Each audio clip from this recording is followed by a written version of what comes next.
좀 숨고르기를 하고 더 상황 판단을 좀 더 하자. 이런 정도의 타이밍이다라고 생각하고 있습니다. 대응을 할 수밖에 없어요. 좋은 종목이라고 하더라도. 그래서 지금 현재 시점이 수익률이 들어오는 구간이라고 저는 생각하고 있어서 이럴 때는 조정이 있을 때 던지는 게 아니고 이 조정이 있을 때가 저희가 어떤 종목을 선별을 하고 어떻게 포트폴리오를 짜놓고 하는 게 중요하다. 뭐 이렇게 계속 말씀을 드리고 있습니다. 오늘 모신 분은 유한타증권 글로벌 자산배분본부 유동원 본부장님입니다. 안녕하세요. 오랜만입니다. 안녕하십니까. 네. 그동안 뭐 코로나도 걸리시고 아주 고생을 많이 하셨다고 들었는데. 운영은 잘 하고 있는데 시장에서 워낙 또 별명을 많이 붙여주셔가지고 좀 많이 힘들었습니다. 그렇죠. 어쨌든 뭐 수익률은 잘 방어하고 있고 운영을 하여튼, 열심히 하고 있습니다. 하여튼 뭐 지난 올해 정말 계속 지수가 빠지고 하면서 미국 시장도 흐름이 좀 안 좋았잖아요. 그러다 보니까 이제 그동안 강세론으로 불리셨던 이미지가 인식이 되셨던 분들은 상당히 이제 힘든 시간들을 보냈죠. 우리 유동원 본부장님도 강세론자라고 많은 사람들이 생각을 하기는 해요. 그러니까요. 그래서 이렇게 방송에서 이미지를 만들고 별명을 지어주고 그렇게 하잖아요. 근데 어쨌든 저는 항상 얘기하지만 저는 이제 전략가고 운영하는 사람이기 때문에 고객의 투자 수익률을 지켜내는 게 제일 중요한 거죠. 그래서 시장이 정말 제 경력 30년 차인데 2022년이 몇 해 안 되는 정말 힘든 그런 한 해였어요. 그렇기 때문에 계속 시장을 대응을 해야 되는 그런 시기였기 때문에 또 이 뭐 빠졌다가 올랐다가 빠졌다가 하는 것을 반복을 정말 여러 번 했기 때문에 그럴 때마다 이제 수익률을 조금이라도 더 방어를 할 수 있게 하는 그런 노력을 하다 보니까 굉장히 좀 힘든 한 해인 것만은 사실이고요. 뭐 저희 본부도 구조조정도 좀 했고 그러면서 어쨌든 지금 올해를 어쨌든 좀 빨리 넘어갔으면 좋겠다. 다들 마음으로. 지금 주식 하시는 분들은 올해 정말 지긋지긋한 해라고 하죠. 맞습니다. 뭐 이런 장이 없었다. 자, 일단 이번에 이제 그 파월의 발언 이후로 시장이 환호했다가 속도 조절에 대한 기대감으로 그다음에 이제 다시 흐름을 보니까 그래도 다시 속도 재조절론 뭐 이런 식으로 또 다시 불안해하는 모습을 보여요. 12월 FOMC에 대한 경계심이라고 봐야 되겠죠. 일단 현재 시장 어떻게 보시는지. 현재 시장을 이제 얘기를 하려면 지금 여기에 이제 띄워진 게 뭐냐면은 이게 제가 유한타증권에 입사를 한 게 2019년 9월 1일이에요. 그러니까 이때 저거를 내보냈었습니다. 그러면서 이제 저희가 유동원 글로벌 랩 상품을 론칭을 했었어요. 그러면서 이제 어떤 예측을 해드렸었냐면 그러니까 붐 버스트 사이클을 예상한다라는 부분이었고요. 붐이라는 것은 어쨌든 계속해서 이 시장이 좋은 그런 환경이 나타났다가 결국은 이제 버스트, 그러니까 제법 큰 폭의 하락장이 오는데 그 오는 시기에 있어서 저희가 원래 예측을 2022년 하반기에서 2023년 하반기 사이일 거라고 생각을 했어요. 근데 실질적으로는 2022년이 아니라 2021년 말, 2022년 초부터 온 거라고 보시면 되겠습니다.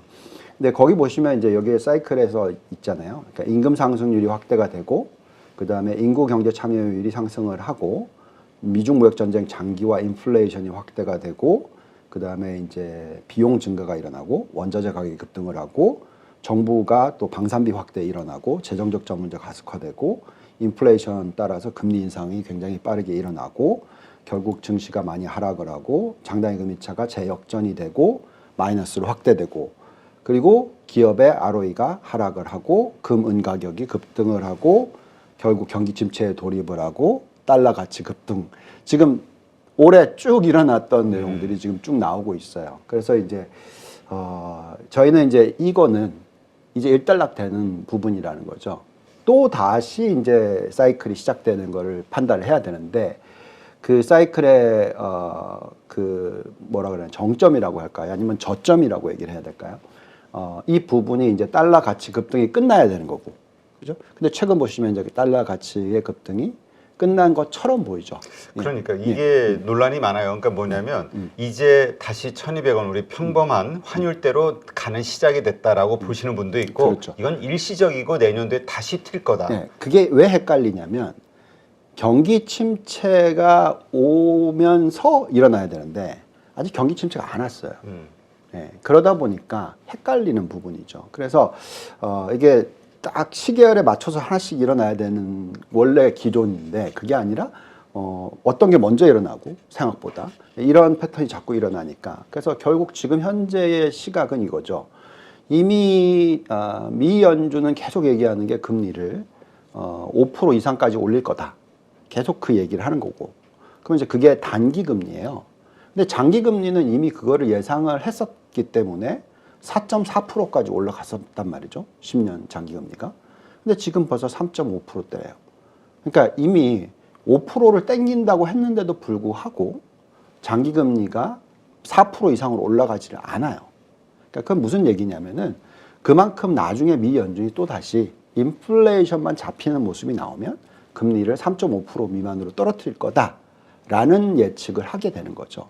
그래서 지금 시장이 굉장히 헷갈리게 만드는 이유가 뭐냐면은 장대금리차 역전 현상이 그럼 계속 있잖아요. 그러면 이제 경기 침체가 언젠가 올 거라는 거고, 그럼 경기 침체가 언젠가 오면 금리를 내려줄 거라는 거고, 그렇잖아요. 그렇기 때문에 시장은 이미 벌써 그런 거를 미리 많이 선반영을 하는 거라는 거죠. 그래서 실질적으로 미 연준이 금리를 더 이상 안 올리게 되고 피봇이 정말 일어나는 시기가 되면 오히려 시장은 또다시 상승을 할 수 있는 주기가 만들어질 수 있다라는 거죠. 그래서 지금 이제 모든 사람들이 헷갈려하는 부분은 금리를 올리는 건 어쨌든 다들 인정하는 거는 어쨌든 내년 1, 4분기는 올린다. 그죠? 그래서 5%까지 올린다. 근데 2, 4분기까지 올릴까? 그건 난 모르겠다. 근데 이제 여기서 이제 헷갈리는 부분은 그렇게 만들어 놓고 나서 언제 내리기 시작하느냐. 그리고 또 어느 시점에 3.5%대로 되돌아가느냐. 뭐 이런 거죠. 그래서 그 사이에는 아마 시장이 한번 또 흔들리지 않을까 이런 걱정들을 하시는 거고요. 그래서 정말로 이제 헷갈리는 부분이 옛날 같으면은 이런 것들이 다 일어나면서 왕창 빠졌다가 또 다시 이제 바로 올라가는 그런 사이클을 볼 수가 있거든요. 그래서 투자를 하는 게 좀 더 편한데 지금은 그게 참 어렵다라는 거죠. 그렇죠. 그래서 계속 저희가 반응을 해야 되는 거고 대응을 하자. 대응을 해야 되는 거고 그러다 보니까 계속 저희가 이제 포트폴리오를 저는 보통 한번 투자하면 좀 쭉 싣고 가는 스타일이거든요. 그래도 올해는 좀 턴오버가 높은 편이에요. 뭐 팔았다가 샀다가를 합니다. 뭐 가장 대표적인 게 테슬라 같은 종목을 팔았다가 다시 샀다가 뭐 이런 식으로 대응을 할 수밖에 없어요. 좋은 종목이라고 하더라도. 그래서 그런 환경이기 때문에 지금 질문하셨던 이 금리 사이클에 있어서는 저희는 이미 벌써 그 그림은 다 그려져 있는데 시장이 그거에 대해서 어떻게 반응할 거가 정답이 잘 안 나와요. 네.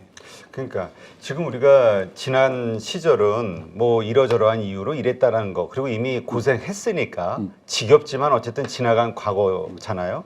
문제는 이제 앞으로 다가올 뭐 올 연말 혹은 내년 어떻게 될 것이냐. 사실 며칠 전까지만 해도 산타 랠리에 대한 기대감이 정말 컸었는데 지금 다시 사그라들었어요. 미국 시장도 그렇고 한국도 그렇고 이런 부분은 어떻게 보세요? 자, 이런 거죠. 우선은 10월 달이 보시면 이제 10월 달이 시장이 6월 바닥보다 더 낮게 저점을 잡았어요. 그렇게 됐던 이유가 뭐냐면은 근본적으로 금리입니다. 우리가 보통 대부분의 전략을 짜거나 포트폴리오 운영하던 사람들은 미 연준이 금리를 아마 맥시멈 한 3.75에서 4% 정도까지 올릴 거야 라고 예측을 했었어요. 그렇기 때문에 9월 달에 FOMC 미팅이 거기에다가 그냥 뺨을 딱 때린 거죠. 아니면 찬물을 확 끼얹어버리면서 아니야 우리는 4.75까지는 올려. 그 다음에 이제 또 FOMC 미팅에서 아니야 우리 5%까지 올려. 뭐 이런 식으로 돼버리니까 그 금리의 차이가 1%포인트 이상이 나오거든요. 그러면 1%포인트 이상의 금리를 추가로 집어넣게 되면은 S&P 기준으로 적정 가치가 한 11% 정도 빠지고요.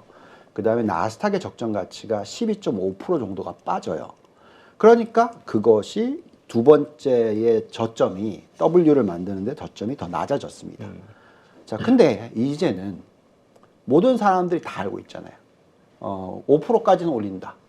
근데 이제는 기대를 하는 게 피봇이 일어날 거고 감당 가능한 금리 수준은 뭐 4% 미만이 될 거다. 뭐 이런 식으로 이제 장기적으로는 그렇게 얘기를 하는 거잖아요.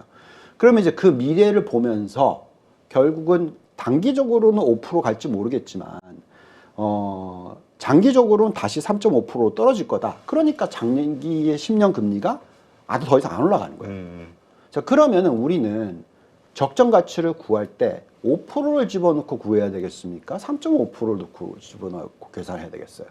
저희는 3.5%라고 생각하는 거죠. 네. 그래서 이번에 경기 침체가 온다 하더라도 그게 아주 센 게 아니라 그냥 얕은 정도의 경기 침체라면, 그러니까 3.5% 정도의 금리 수준으로 유지를 해도 경기 침체가 뭐 살짝 오는 정도까지라고 생각한다면, 과거에는 금리 뭐 0%대로 만들었는데도 경기 침체 얘기했었으니까 그렇다는 것은 그만 경제 펀더멘탈이 좀 튼튼하다는 얘기잖아요. 그렇기 때문에 실질적으로 3.5% 금리를 집어넣었을 때는 적정 가치가 지금 수준보다 더 높다라는 거예요. 그래서 요번에 빠지거나 좀 조정이 온다 하더라도 많은 분들께서 뭐 3월까지 또 한 번의 어떤 큰 하락장이 올 거다, 뭐 이런 생각을 하시는 분들도 계시고, 아니면 내년 4월이 지나고 나서 또 큰 하락장이 올 거다라고 생각할 수도 있습니다만, 만약에 금리 3.5% 정도에서 어느 정도 안정을 찾는 사이클이다라고 생각을 한다면, 저희가 볼 때는 조정이 오더라도 전 저점을 또 뚫고 내려가는 저점은 아니고, 여기다가 또 저희가 생각해야 되는 부분은 올해 연말이 지나면 그 북발류, 그러니까 자기 자본이 더해지잖아요. 그렇죠. 네, 그러면서 이제 가치가 또 올라가는 부분이 있습니다. 그리고 또 배당도 있을 거고요. 그래서 저희는 뭐 시장에 대해서 어쨌든 뭐 지금 타이밍에서는 어쨌든 바닥 대비해서 10% 이상 반등을 했기 때문에 특히 다우존스 같은 경우에는 뭐 거의 20% 가까이 반등을 해서 1년 동안의 수익률이 0%까지 왔었기 때문에 좀 쉬어가는 그런 타이밍일 수는 있겠죠.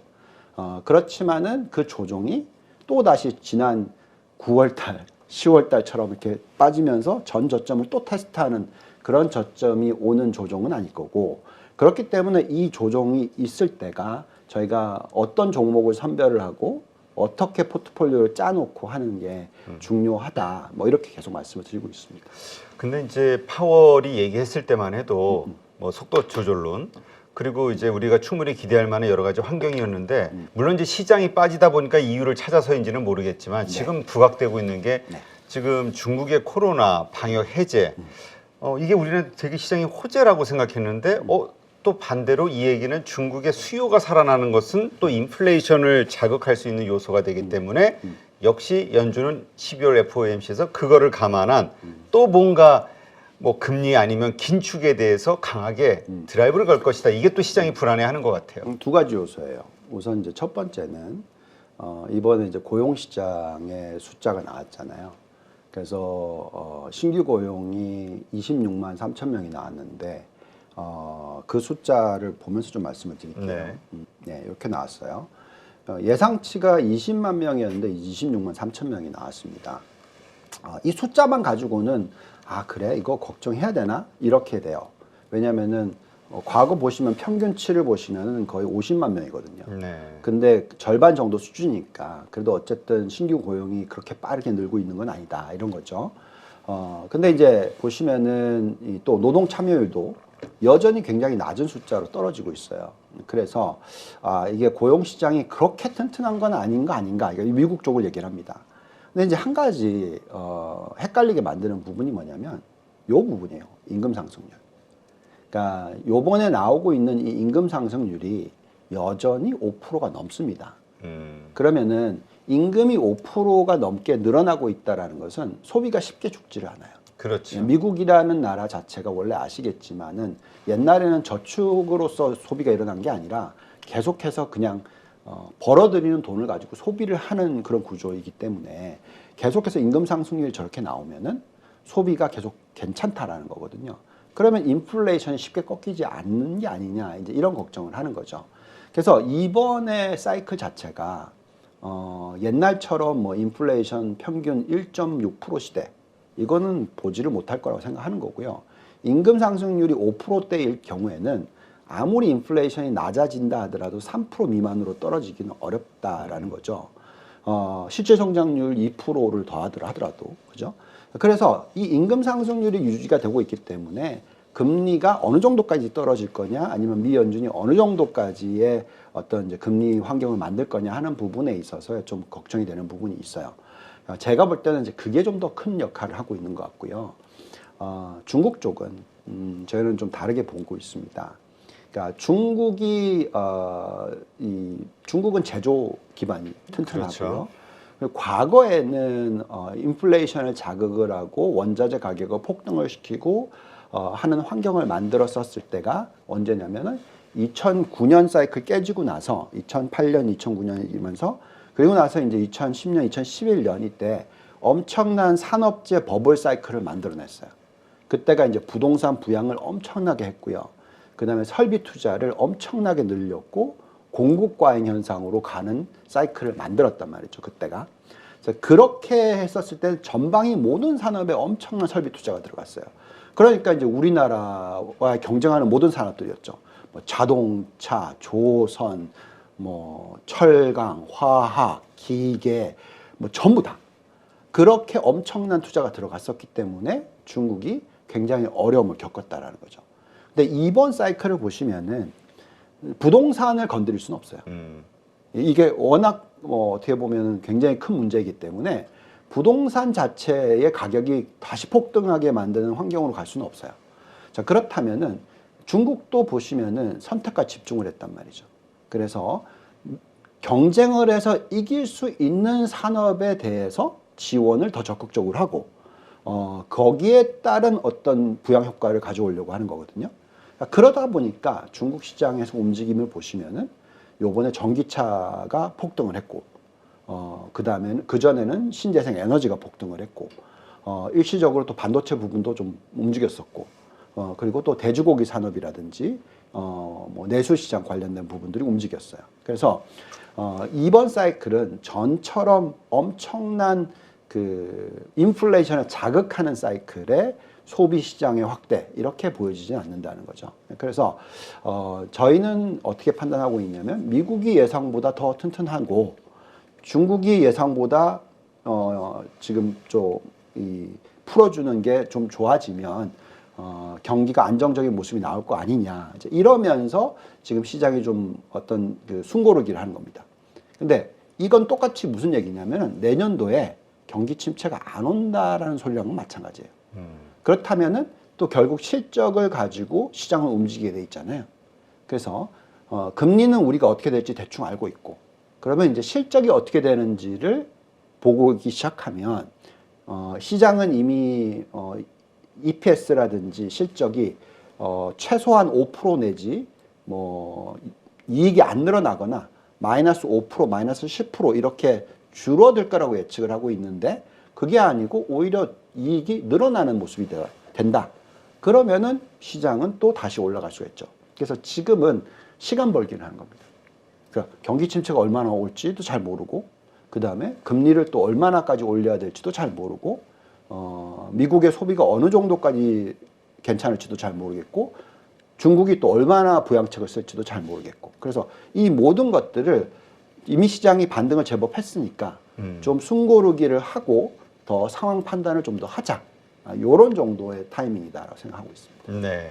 지금 그렇다면 많은 분들이 고민하고 걱정하는 1분기, 4분기의 실적이 반영되는 1월 혹은 1분기의 실적이 반영되는 4월 뭐 이런 전후를 해서 이 경기 침체 그다음에 경기 침체로 인한 기업 실적 악화, 그것으로 인한 주가 폭락 이런 것을 연속적으로 생각하는 분들이 많잖아요. 그렇죠.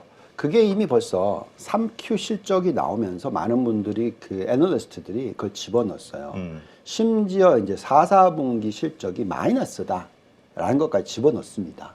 그리고 내년 1, 4분기가 더 비슷한 모습이고 그리고 이제 이 실적이 돌아서는 타이밍을 내년 3, 4분기, 4, 4분기 이렇게 집어넣어놨어요. 그리고 최근에 보시면은 뭐 한국 기업으로 보면은 특히 가장 대표적인 게 SK 하이닉스잖아요. 적자 얘기가 나오다가 갑자기 이제 뭐 마이너스 몇 조 단위의 뭐 손실 이런 얘기까지도 나오면서 실적에 대한 기대치를 왕창 낮춰놨어요. 그래서 실질적으로 4, 4분기 실적이 발표가 되는 언제죠? 내년 1월 중순 이후. 이때 실적이 나왔는데 4, 4분기가 그 정도의 마이너스가 아니다. 이번 지금 3, 4분기 실적이 예상보다 괜찮게 나왔잖아요. 그죠? 물론 이익 증가율은 많이 떨어졌습니다만 그래도 플러스이거든요. 그래서 4, 4분기 숫자를 지금 마이너스로 생각했는데 그게 아니라 그냥 보합 정도다. 그러면 또 시장이 다시 올라갈 수 있는 힘이 생기는 거죠. 지금은 제법 많이 반등을 했기 때문에 올라가기가 어렵지만 마찬가지입니다. 반도체를 보시더라도 반도체 필라델피아 지수 자체가 바닥을 찍고 여기 바닥 대비해서 벌써 10몇 프로, 20% 올라왔단 말이죠. 그렇죠. 예, 그러니까 여기서는 또 쉬어야 되는 거잖아요. 그러면 그 말씀은 우리가 소위 산타랠리로 그 명칭을 지어서 부르면서 기대했던 반등 이것은 이미 이루어졌다라고 봐야 되는 거예요. 산타랠리는 더 이상 없다. 그러니까 산타랠리라는 게 뭐 그날 하루에 한 2% 오르면 그 랠리라고 얘기하실 거예요? 아니죠. 그래도 어느 정도 기간은 좀 올라왔죠. 근데 어쨌든 지금 10월 중순 이후부터 지금 어쨌든 지금까지 시장이 벌써 두 자릿수의 상승을 했잖아요. 그렇죠. 예. 그러면은 그것이 깨지지만 않으면 어느 정도의 랠리의 상황에 있다라는 거죠. 그리고 지금 현재가.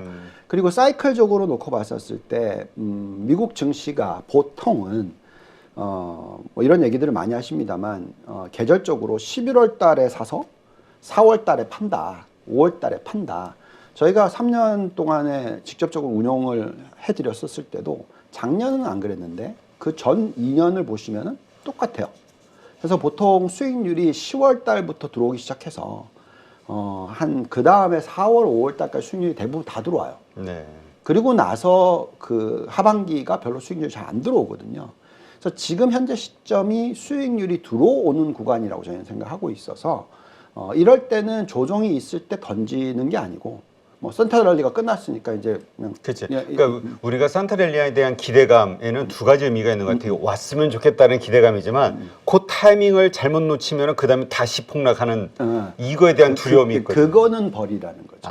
예. 산타랠리가 어느 정도 더 갈지는 모르겠으나 폭락하는 일은 없을 것이다. 아까도 계속 말씀을 드리지만 연말 실적이 나오면 오히려 이게 호재로 받아들여질 거지 마이너스적인 부정적으로 받아들여질 정도의 어떤 숫자들이 지금 나오고 있지는 않다라는 얘기를 해드리는 거죠.